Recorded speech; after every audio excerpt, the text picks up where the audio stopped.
Iya, terima kasih Anda masih bersama kami dalam program Toko kita. Baik Pak Imam, ini tadi kita telah membicarakan mengenai atlet-atlet muda yang berprestasi. Nah sebenarnya dari pembinaan para atlet Indonesia yang masih muda ini, perlu ada evaluasi nggak sih Pak lebih mendalam? Saya kira kita tidak akan pernah berhenti untuk melakukan evaluasi, baik itu sistem, manajemen, sampai proses kepelatihan, sarana prasarana, dukungan, termasuk bagaimana memanfaatkan potensi industri ini untuk masuk ke jenjang usia dini, itu amat sangat penting. Nah, tetapi sisi lain pemerintah, baik itu Kemenpora, Kemendikbud, kemudian Kementerian Agama, terus-menerus melakukan proses-proses pembinaan di level-level terbawah. Mulai dari ada namanya Pekan Olahraga, Seni dan Budaya Pondok Pesantren, ada juga di Kemendikbud beberapa kegiatan keolahragaan, Kemenpora juga melakukan hal yang sama. Pemerintah daerah juga melakukan yang sama. Saya kira ini model-model pembinaan yang perlu secara serius diamati oleh cabang olahraga atau klub-klub yang ada, sehingga talenta-talenta ini tidak kemudian hilang pasca difasilitasi oleh pemerintah, tapi dipotret, diangkat dan bahkan masukkan ke sekolah-sekolah sepak bola maupun akademi maupun klub-klub olahraga. Nah dengan demikian maka kita sekali lagi tidak akan pernah kehilangan stok. Nah, tapi yang paling penting bagaimana sinergi itu harus dilakukan sejak usia dini dari semuanya. Jadi tidak semata-mata ini tanggung jawab pemerintah saja, tidak, tapi semuanya bertanggung jawab. Bareng-bareng, nah, pemerintah, orang tua, federasi, semua harus bersinergi bersama, termasuk media, saya kira harus memotret mulai dari usia dini. Karena saya lihat tadi, ketika ada anak kecil tampil di pembukaan dengan gerakan-gerakan silat yang luar biasa, itu betul-betul menjadi inspirasi, memotivasi sekaligus mengajak anak-anak seusia dia untuk bisa tampil. Tidak hanya karena gerakan mereka yang bagus, tapi ada percaya diri. Tapi takutnya ada beban moral nggak sih Pak, kalau terlalu banyak diekspos oleh media gitu? Jadi saya kira nggak ada masalah, karena tentu sekarang eranya sudah sangat terbuka. Daripada mereka mengekspos dirinya lewat sosial media, selfie di Instagram, saya kira ini menjadi tanggung jawab kita bersama ya. Nah ini kan bisa dikatakan bibit unggul atlet kita, khususnya ini anak-anak lebih di sepak bola dan bulu tangkis. Indonesia sendiri sebenarnya punya potensi lain nggak sih Pak di olahraga? Saya kira semua cabang olahraga kita punya potensi. Saya melihat situasi di Asian Games ini. Di setiap venue itu yang menonton tidak hanya atlet, keluarganya, tapi juga anak-anak kecil mereka nonton. Mereka bersorak-sorai, mereka tepuk tangan, mereka menyemangati. Dan dari suasana itu kesimpulan saya bahwa semua cabang olahraga itu banyak peminat. Banyak anak-anak yang bermimpi untuk menjadi olahragawan maupun atlet itu. Jadi dia pengen ada di lapangan tersebut untuk jadi pengganti nextnya begitu Pak ya? Betul. Nah ini kan salah satu yang ditakuti atlet begitu Pak ya, bisa dikatakan nanti masa tuanya gimana gitu. Nah sebenarnya ini gimana sih Pak untuk Indonesia sendiri mengenai masa tua dari para atlet? Begini, pemerintah tak henti-hentinya memberikan dukungan sampai penghargaan dan bahkan bonus kepada setiap atlet peraih medali. Dan ketika bicara angka tentu sangat variatif. Saya ambil contoh ketika Olimpiade Rio de Janeiro di Brasil. Satu keping medali emas, pemerintah memberikan penghargaan 5 miliar. 5 miliar rupiah, baik. Di Asian Games ini, kita memberikan penghargaan satu keping emas, itu 1,5 miliar. Belum kita angkat sebagai pegawai negeri sipil. Baik. Belum kita berikan bonus rumah. Ya kan? Ini belum dari swasta, belum dari pimpinan cabang olahraganya. Betul.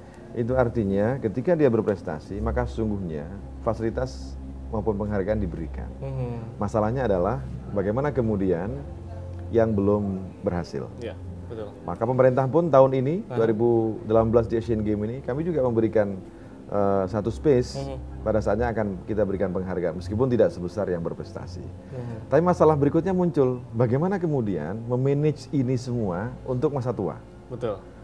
Kami pun juga memberikan fasilitas namanya pelatihan kewirausahaan. Pelatihan kewirausahaan, baik. Bagaimana bonus yang diterima maupun honor bulanan yang diterima oleh atlet pelatnas itu dimanage sedemikian rupa sehingga pada saatnya ini akan membuahkan hasil yang produktif. Karena tidak selamanya menjadi atlet, bisa jadi setelah atlet dia jadi pelatih atau pengurus cabang olahraga. Iya, itu penting. Tapi di sisi lain saya kira kita harus kembangkan namanya jiwa kewirausahaan. Kita lakukan Jadi dialihin ke bisnis lah kurang lebih gitu Pak ya, wirausahaannya ya. Dan alhamdulillah banyak atlet kita yang luar biasa memanfaatkan potensi Berarti wirausahanya. di sini pemerintah lebih berpikir lebih cepat dibanding masyarakat agar lebih memajukan Indonesia begitu. Bareng-bareng lah. Bareng-bareng ya. Nah, ini kan sebagai Menpora Pak Imam, Anda memiliki peran penting sekali di dunia olahraga di Indonesia khususnya untuk unjuk gigi lah di luar negeri atau di mancanegara. Dan program apa yang telah dilakukan sejauh ini? Yang pasti bagaimana kemudian cabang olahraga khas Indonesia ini harus dikenal dunia. Ya. Baik olahraga prestasi, olahraga rekreasi, olahraga tradisional harus dikenal dunia. Kami ambil contoh ketika kami berhasil kemarin memecahkan rekor dunia poco-poco. Baik. Itu bukan semata-mata kita ingin mengumpulkan 65.000 orang bergerak poco-poco secara serempak, tetapi kita ini punya budaya, tradisi, tari-tarian, gerakan-gerakan yang pada ujungnya menjadi olahraga prestasi yang harus dikenal dunia. Alhamdulillah berhasil. Kita punya pencaksilat yang itu lahir, tumbuh, berkembang dari tradisi dan budaya kita. Nah sekarang di Asian Games pertama kalinya dipertandingkan. Dan ini juga menjadi kabar baik bagi masyarakat dunia. Dan setiap saat saya ke luar negeri, bertemu dengan menteri-menteri di luar negeri, pasti kampanye saya adalah tolong kita buat di sini tim atau klub atau perguruan silat. Karena itu budaya asli Indonesia. Budaya asli Indonesia. Dan lebih dari itu sungguhnya, Mas Reva, olahraga adalah sarana untuk ekspansi, sarana untuk publikasi dan promosi bagi sebuah negara. Nah, itu kita lakukan.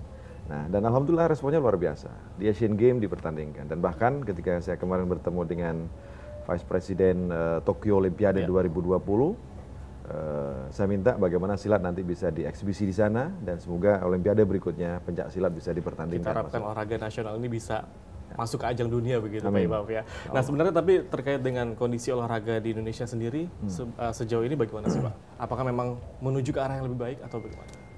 Saya kira kalau alat ukurnya prestasi, saya betul-betul bersyukur kepada Allah. Alhamdulillah dukungan masyarakat Indonesia, dukungan supporter, dukungan media sangat luar biasa. Dari tahun ke tahun saya melihat peningkatan demi peningkatan itu semakin nyata di depan kita. Tetapi juga harus diingat bahwa ada alat ukur yang kadang berbeda satu sama lain. Saya ambil contoh alat ukur prestasi di SEA Games, Asian Games, Olimpiade. Itu betul-betul berbeda. Asian Games dan Olimpiade itu betul-betul ada standar yang diterapkan oleh IOC maupun OCA, beberapa cabang olahraga yang harus ditandingkan. SEA Games tentu ini otoritas lain yang memutuskan berapa cabang olahraga, berapa nomor pertandingan, dan siapa saja yang menentukan. Nah, alat ukur ini yang kadang juga kita harus objektif melihatnya. Tapi alhamdulillah di Olimpiade, selama 2 Olimpiade berikutnya belum dapat medali emas, tapi kemarin alhamdulillah kita bisa pecah telur di Olimpiade Rio Brazil. Jadi kurang lebih optimis Indonesia bisa lebih baik lagi di ajang SEA Games alhamdulillah ataupun Olimpiade. Kami sangat optimis, asal seluruhnya mendukung, asal semuanya menjadikan olahraga sebagai spirit persatuan nasional. Baik. Dan Pak Imam ini terkait dengan kebijakan ataupun kesejahteraan atlet. Apakah memang dari pemerintah sendiri ini ada program khusus nggak sih Pak untuk hal ini? Begini, 2017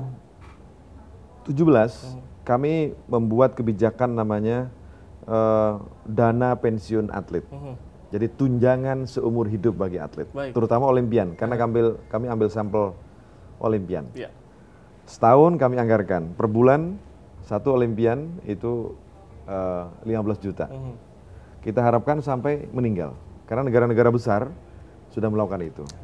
Tetapi ketika ada pemeriksaan dari BPK, kemudian dikatakan apakah ada payung hukum yang lebih kuat dari sekedar peraturan menteri.